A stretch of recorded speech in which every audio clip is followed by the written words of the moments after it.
pink print movement is about to be, in my opinion, one of the biggest things. And keeping in mind, I don't know it like that, but this is probably about to be one of the biggest things that you're about to do in your life. Wow. A little bit about the pink print. Well, first of all, a little bit about you. Who is Lady Tail? Well, as you stated, I am a long-term sub for DISD, Arthur. Education is real big to me. Oh my God. I knew I wanted to be in education probably second grade. Oh, wow. Yeah, so education is a big deal to me. So it's no shocker that I am a long-term substitute for Dallas Independent School District. Yeah. Arthur, poet, mom, grandmother. Hats. just many hats. As you stated, visionary, founder of Glow Ministries. Just me. I'm just me. Yeah. That's pretty much. I'm just me.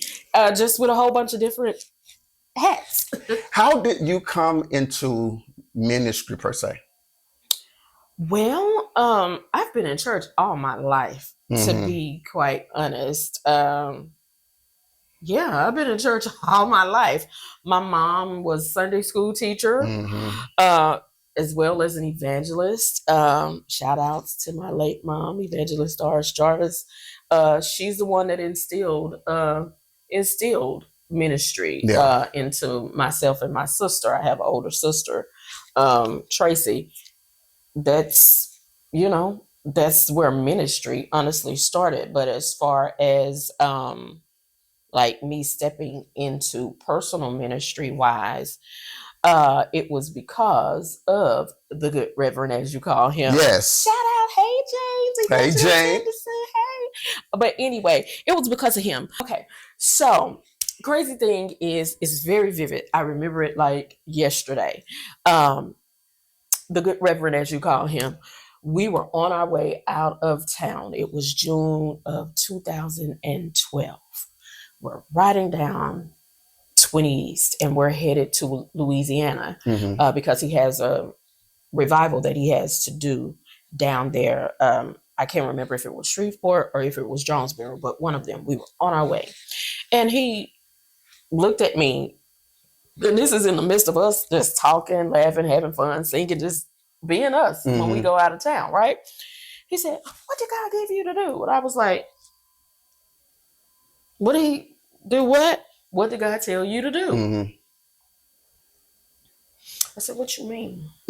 He said, "There's more to you than just being my wife and being the administrative assistant who deals with, the everyday happenings on the administrative end and even the booking side of my ministry. He's giving you something to do, and you can't keep staying in the shadows behind me." And I'm saying to myself, I'm not really in the shadow because I'm not a shadow type person, but I am also that chick that, hey, whatever you're doing, you best believe I'm about to push you, especially if I believe in you. And of course, you're my husband. Why am I not going to be pushing and supporting you or whatever? And so I said, well, crazy that you just asked me that, because a few weeks ago, he started talking to me about Glow Ministries. And he was like, "What is Glow Ministries?" I said, well, the concept that he gave me was for it to be a mentorship type program for young ladies between the ages of 10 and 24. Because anybody that knows me knows that I have a thing with mainly butterflies, but also peacocks. Okay. Butterfly is the main thing. And of course, we know that butterflies, they morph from being what is considered this ugly little furry creature, caterpillar. They go into a cocoon and they stay there. They do whatever they're doing inside that cocoon. And then when they emerge, they are this beautiful, wonderful, majestic being. And it was about creating a program and a safe space for young ladies between those particular ages. I had even considered going as far back as 8 because people don't understand, and because I deal with them on a regular basis. You'll be surprised at what children are experiencing and going through. Facts. And you know, because I'm a girl, that's basically the reason why I went that way for a mentorship for young ladies, because I can relate to them for better. Not saying I can't do a mentoring program for, I can teach you how to be a young man from a female perspective, but I can't really dig in there because you don't have that. I'm not that person. But for you as a female, a young girl going into a young lady, yes, so let's do this. And that's what it was about. It was about creating a mentorship program. And of course, ministry events were going to be the way that funds were going to be built for it. So August of that same year, we had our inaugural celebration. I had a ladies preach fest. It was amazing. And from there, we've been going, and we just celebrated 13 years. Wow, congratulations. Thank you. I really am looking that 2026, should the Lord say the same, that there will be some things that fall into place so that what God gave me for Glow to Be can actually step in and come to full fruition. Not just about having these, and I don't like to call them events. Anybody that knows me, I call them glow experiences or glow encounters. Because, you know, an event can be anything, but when anybody comes to anything that we do, it is an encounter. It is an experience. And that's what I always want to do. Leading of the Lord, and it's really honestly about you. You know, and so I want them to get whatever they need to get from you. So that's why I call them encounters and experience. But that's what Glow is really about. It's about mentoring young ladies, because I myself, not saying that my mother was not there and that my mother did not talk with my sister and I about things. But, you know, when you're a kid, you tend to kind of be hard-headed, because I'm going to be honest, I was hard-headed. You know, I was that hard-headed one. I was that person also. And I would do things and self-inflicted wounds. Even though we make mistakes, even though we may be broken, whatever the case may be, we can become these majestic beings beyond the mistakes that we make. And that's what Glow really honestly is all about. And now it shifted with another gear, because I'm finding not only our children, young ladies, going through a lot of things, they grow into young women, then middle-aged women and older women who haven't dealt with stuff. The childhood. And if they would have had another woman there to mentor them, and I'm saying a woman because there's a difference. I tell people this all the time.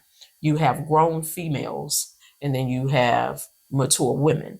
If they would have had a mature woman in their lives to help them navigate through all of that muck and mud of the mistakes that they made in their lives, whether they did it to themselves or they allowed it to be done to them. I'm here to help you pick up the pieces to get it together, because you are more than what your mistakes are. And so, Glow has shifted because there are so many of us supposedly grown females. We're a mess too. Still don't have it. We're a mess too. And so, that's Glow. I think that I absolutely agree. Even in my situation, of course, I'm a little country boy from Mississippi, raised in Louisiana. I'm used to being in church Monday, Tuesday, Wednesday, Thursday, Friday, Saturday. Bless you. Were you coaching? No. All right. So I grew up traditional Baptist where the deacon got down on one knee. Because that's who I am. But we wasn't in church like that. Like, it was ridiculous. Like, my whole entire family, even my thugged out cousins, can still preach a good message for you. Okay. Yeah. But even in that, I still had to venture out and learn how to be me instead of what everybody else was throwing at me or who I was supposed to be. And I learned, I took that time to learn myself, but I did have the mature man that had been through whatever he been through, who saw where I was, who was like, hey, if you don't stop, this is where you're going to end up. Absolutely. And then I had the grown man who was like, thug it out. So I definitely understand the glow whenever it comes down to having someone mature that wants to direct you and the person that just says, okay, you're going to be all right. You are a very, very, very busy person. How do you balance ministry, school, being a wife, being a mother, how do you balance this with such success? I just do it. I guess because I've been doing it for so long, because again, I have 3 biological children, a bonus child, because I have a stepdaughter, so she's the bonus child. And then I have a godson that you cannot tell him I'm not his mama. He will fight you if you tell him I'm not his mama. I love it. And again, all of my children are 25 plus years old, minus the bonus child. She's the youngest out of all of them. So she's under 25. But my 3 children, I've been a mom for 32 years. That's how old my oldest is. Yeah. He just turned 32 last month. And so I'm just used to doing it. Yeah. I've been doing it for 32 years, and it's not difficult to be a life partner to Henderson, because that's what we do. We do life together. Yeah. We do ministry together. Yeah. It's not, I'm not saying that it's always been easy, because it absolutely has not been easy. Plenty of times of, let's go, walk away. Let's take 5, or whatever. But it's just easy. And I'm honestly going to say God's graced me to do it. No. And of course I had a good example back to my mom. Yeah. She was a single mother of 2. My sister, of course, my sister and I were 6 years apart, but my mom did this thing really by herself. Once she and my dad divorced, and I think I was like 8 or 9 when they divorced. Then it was just me, her, and my sister. Yeah. And she did that. Yeah. She went to work every day. She woke up 4:30 every morning, got ready, and headed down 75 North to TI. And she did her job. Yeah. Came home. She was a mom to us. Yeah. Good thing that my sister, was 6 years apart, because my sister would cook and help take care of me or whatever. But my mom, she was the example. She went to work. She went to church, because again, she was a Sunday school teacher. She was at one point in the choir. Not only was she the Sunday school teacher, she was also the youth director. Oh, wow. So she was over the youth. Then she made a conscious decision to go back to school and get her degree. And she started and got her associates in theology. And then she said, I'm going to go on. And she got her bachelor's in theology from, what is this right here on Hampton? Southern Bible Institute. So she was the example. Yeah. It's something about, and I don't want to make it that, but it's something about the fortitude of the Black woman that says, if I have to make this happen by myself, I'm going to do it. I'm going to do it. Yeah. And I see that although you're not doing it by yourself, shouts out again, good Reverend James Henderson, but you have, it's built in you that Well, there I are did it for a certain, while by myself because James and I did not get married until I was 30. okay. So, mind you, again, I had my first child at 19. Mm-hmm. So from 19 to 30, that's 11 years. Yeah. I was single mom Yeah. by myself, to be honest. And so I was doing it on my own Yeah. for a good while. What's the biggest thing? And of course, we're going to talk about the pink print, y'all, but she just opened up a whole nother door, and I'm crazy enough to just walk through it. What is the one thing from your being a single parent, what did you bring into that from your mom? Like lessons? Just to do your best to be present with your children, because again, because she did juggle so much. Mm-hmm. Truth be told, my sister and I were latchkey kids. We did come home from school to her not being there because she was yet at work. She didn't get off of work until I believe like 5:30, and then again, here we go. She's coming home from plain old Richardson way Lord back Jesus. this way. Was traffic bad back then too? Yeah. Jesus Christ. Rush hour traffic. It may be worse now because of all of this different road construction, all this extra stuff. It's probably worse now, but still, rush hour traffic is rush hour traffic. Mm-hmm. It takes you a longer time to get home. But I guess it was just simply, and before she got, thank you, Jesus, that she got saved and delivered the way she needed to be saved and delivered. Because, not to throw her under the bus because she gone, but do something wrong. And when I say rip you, I mean rip you. That tongue of hers was sharp, and she used colorful language before she got, saved and delivered for real.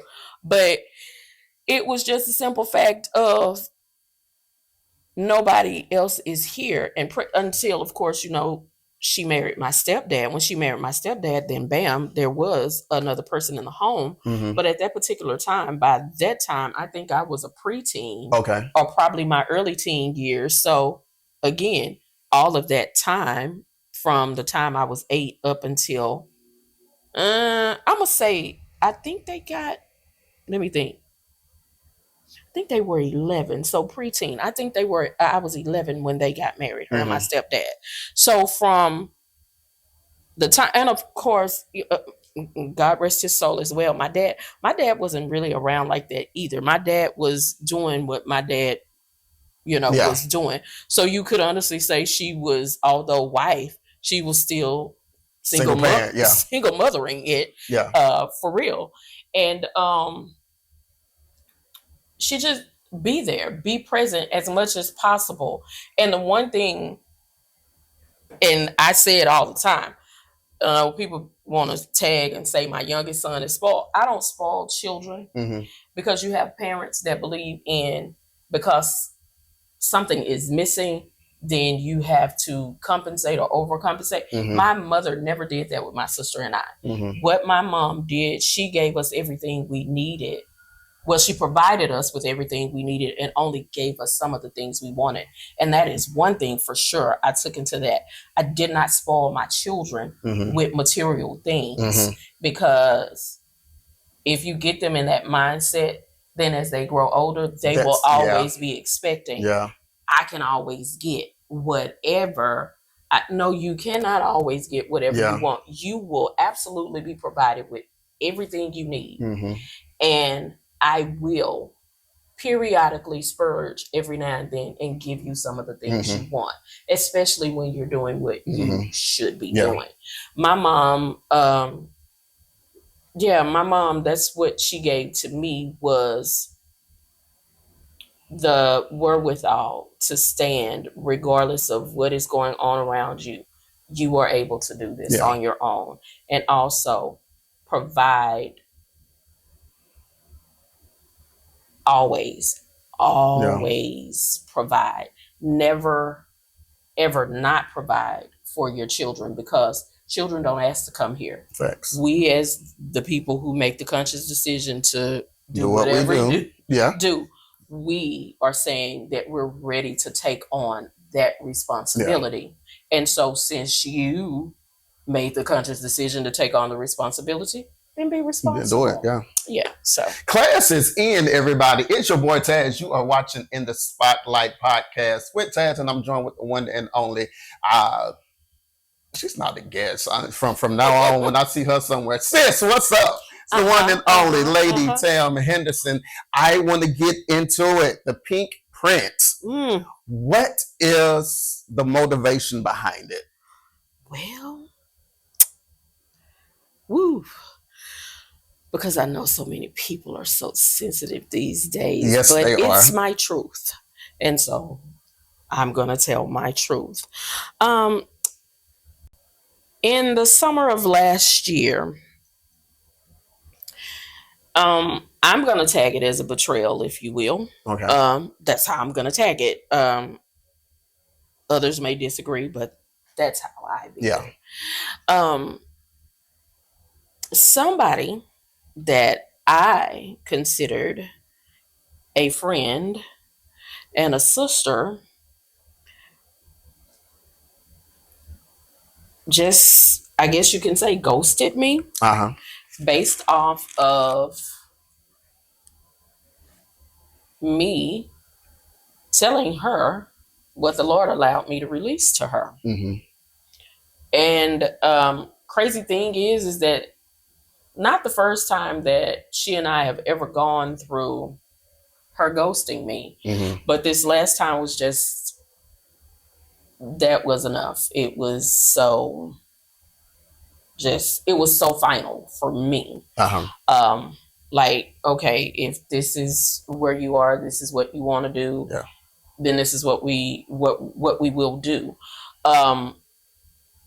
Did it hurt? Absolutely, but not to the point of where it made me bitter.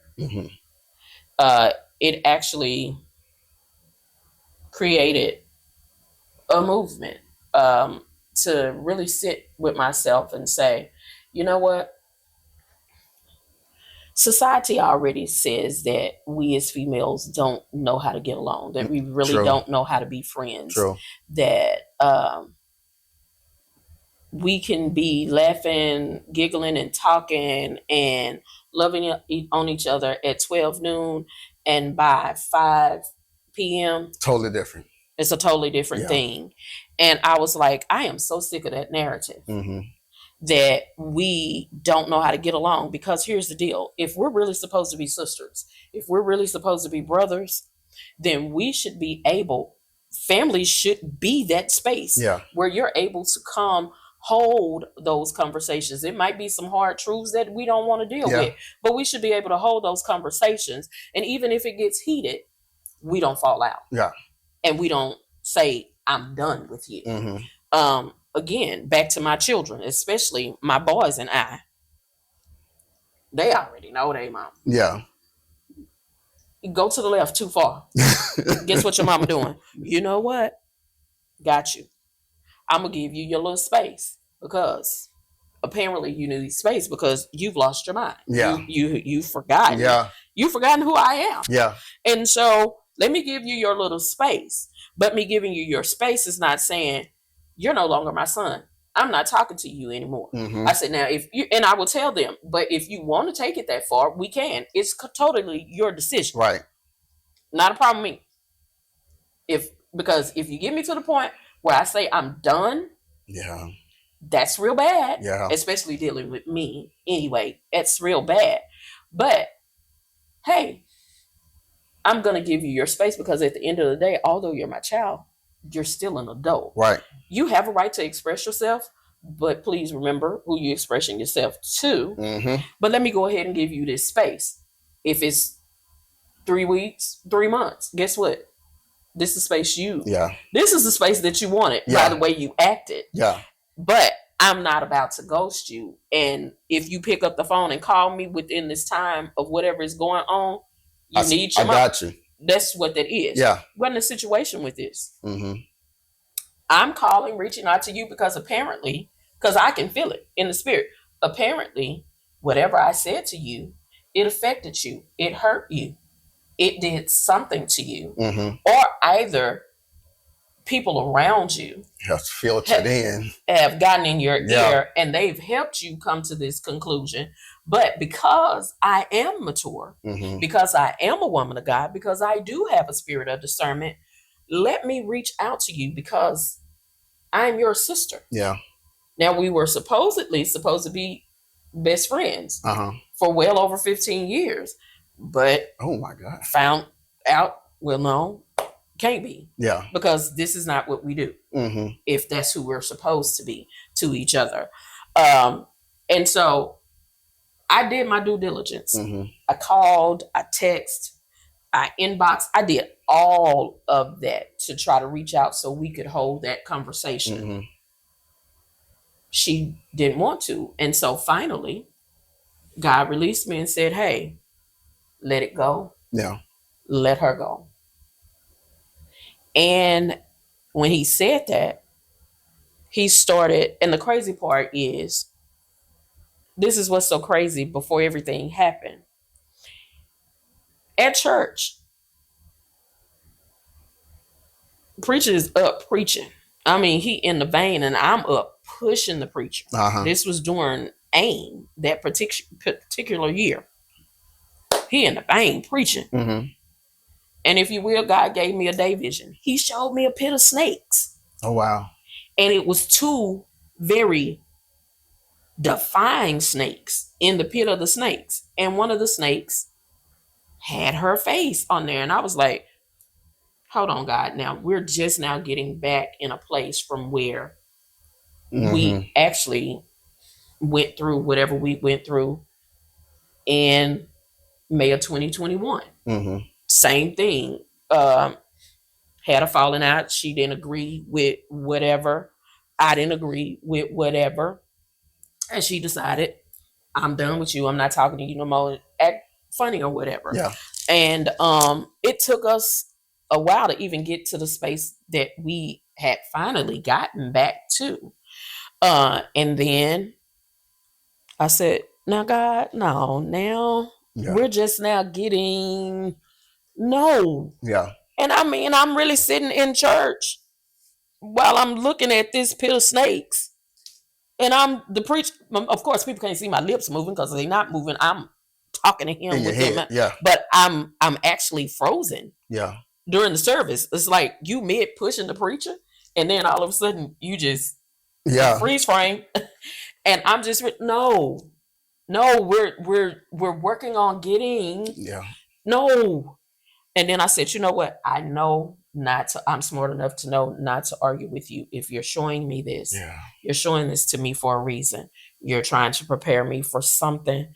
And God, I'm praying that whatever this right here is about, I pray that it doesn't. And lo and behold, I said, okay, well, he did warn me. He tried to prepare me.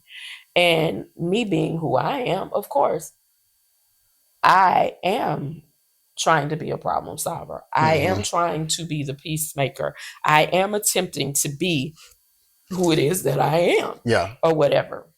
And then finally, God said, you've done your part. And he used somebody that I consider a mentor, pastor, evangelist, prophetess Cynthia Diggs. I love Yes, that's my Diggs. I held a conversation with her and she said, do this for me. And I felt like it was God. She said, do this for me. She said, reach out one more time. Because I know you love her. And I believe she loves you too. Y'all are just at some type of space. Yeah. That's whatever. She said, reach out one more time for me. And if she does not reach out, she does not respond, then you'll know that that's your release. Yeah. Crazy part is that I heard my mom's voice probably 2 or 3 days before I held that conversation with Pastor Diggs. And she was like, Tamara, I could just hear it just as plain. Tamara, now you and no better than this. Yeah. Y'all are supposed to be friends. Y'all are supposed to be sisters. You know, I call her my daughter, and y'all need to fix this. Yeah. Fix it. And I was like, I could hear her in my ear just as plain as day. And I'm like, I already know if she was really here and alive, this is what she would do. She would probably have picked up the phone and called both of us over to her house to have a powwow. And hey, y'all gonna sit down and y'all gonna talk about this. Yeah.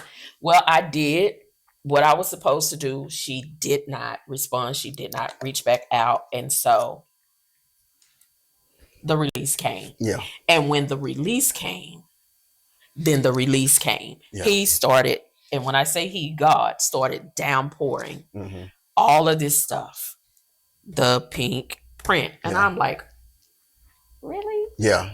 And I was like, I don't know if I want to do this because I don't, and that's just me, because she is my sister and I love her the way that I do. God, I don't want to cross this line because she's already in her feelings. She's already emotional. She's already hurt. She won't discuss why she's hurt. This may pour salt on the open wound, on her wounds. I don't want to do this. He just kept pouring and kept pouring. I said, apparently I'm supposed to do this, and I'm not finna fight with you about this because I'm not going to get in trouble with you. Right. And the movement started. He immediately started dropping people who to put on the panel. It was a panel of women that he dropped, and I reached out to every last one of them, and every last one of them said yes. Wow. And so we got things to rolling. Talked to my bishop, said, hey, who do I need to talk to? Because I know there's a protocol. I texted him and I said, hey, who do I need to talk to about securing the building? Right. And this is what I'm doing. He told me who to reach out to. I reached out to his liaison. Because she asked me in further detail about it. And she took it to, and he said, absolutely. She can use the church. Talked to a gentleman about catering. I mean, it was just a whole big old thing. And can I tell you what's crazy? Two of the ladies on the panel, while preparation was going on, they were supposed to be close and be sisters. Guess what happened with them? Split. They fell out. Split. God. And I was like, oh God, how is this gonna work when the event goes on? Because I don't want the explosion. I don't want any type. I was like, God is so strategic in what he does. And also, you're a comedian, you're funny. You're just gonna actually make this happen.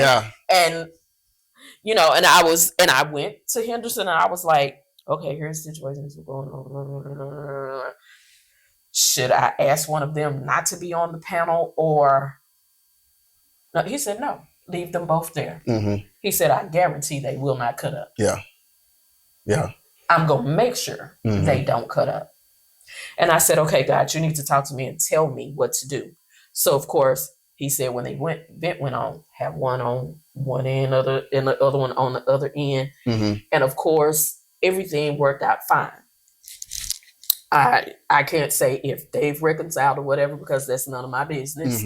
But it was just so funny how he allowed what the pink print was about to be a part of. I was like, are you kidding me right now?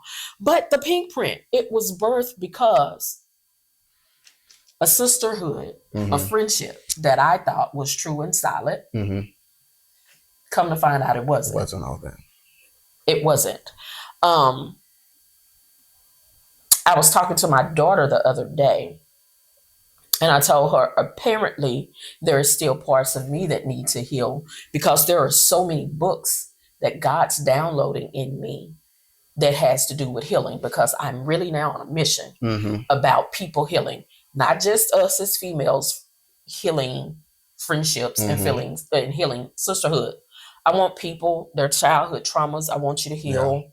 I want everybody, I need you to heal. How does it feel now that in this process of things that you probably thought that you had dealt with, God has healed me and I'm free, to where now some of those things may pop back up and God is like, you thought you were healed from it?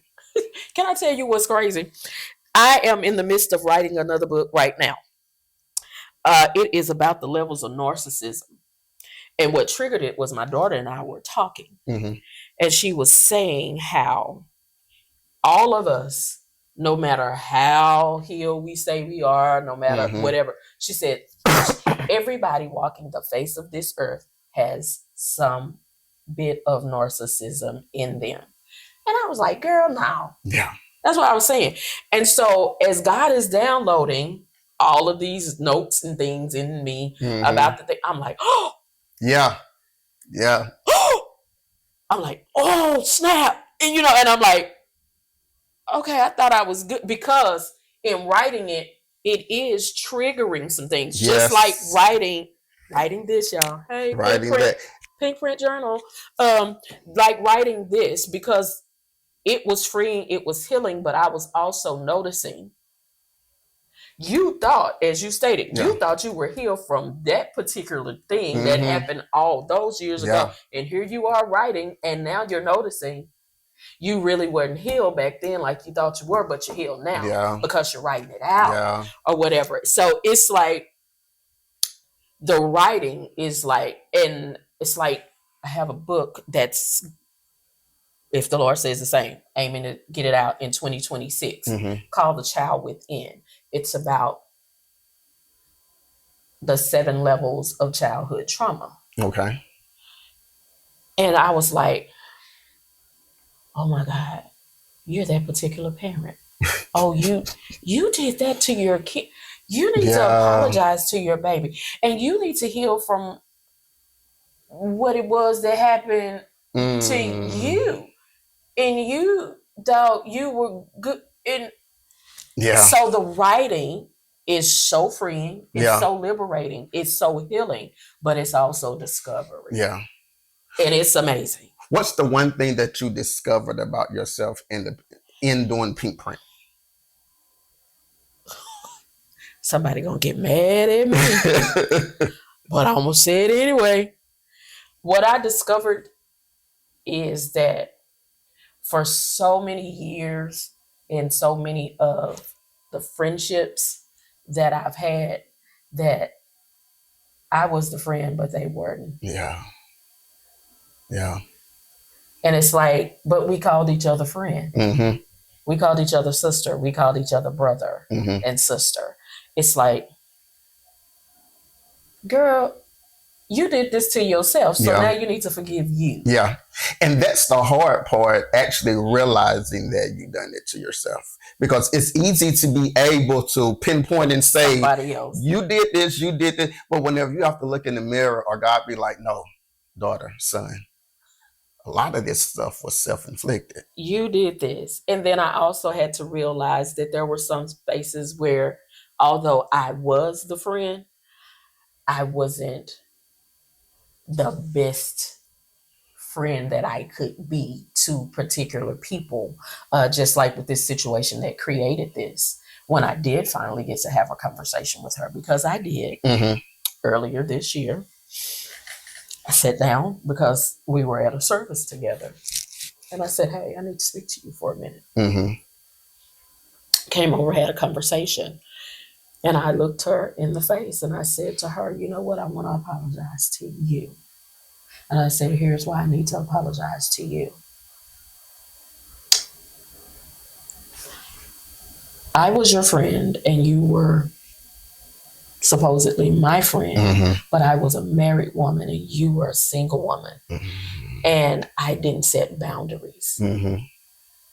There were certain things I should have never, ever talked to you about. I don't care if we were best friends. I should have never, ever talked to you about it, even though I thought I was talking to my best friend and my sister. There were still some things that should have been a boundary that I should have never crossed. Yeah. And I want to apologize to you for not setting boundaries. Because of me not setting those boundaries, we're now where we are. Yeah.